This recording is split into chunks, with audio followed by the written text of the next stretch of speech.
Welcome to our channel. Today we how to verify your account with Etsy, complete guide step by step clearly.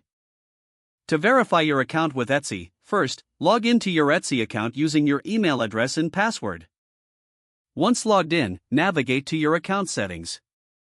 Look for the option labeled Account Settings in the menu. In the Account Settings, locate the Verification tab. Click on the Verification tab to start the verification process. You may be prompted to verify your email address first. If so, check your inbox for an email from Etsy. Open the email and click on the verification link provided.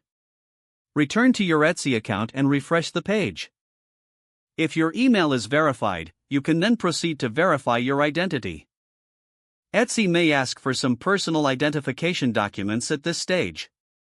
Follow the instructions to upload the required documents. After uploading, review everything to confirm accuracy. Submit your documents for review. You will receive a notification from Etsy regarding the status of your verification. This can take a few days, so keep an eye on your email for updates. Once approved, you will have a verified Etsy account. If your verification is denied, follow the provided instructions to address any issues. It's important to keep your information up to date for a smooth verification process. Enjoy selling on Etsy with your newly verified account. If the page does not load, refresh the browser or try again in a private or incognito window. Make sure you are using the correct email address, then retype it carefully to avoid small typos. If your password is not accepted, use the reset option and create a new strong password you can remember. Check your spam folder for verification or security emails, then complete any requested confirmation steps.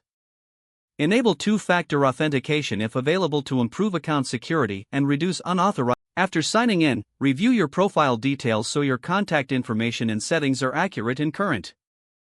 If you see an error message, note it down and try again after restarting your device and internet connection.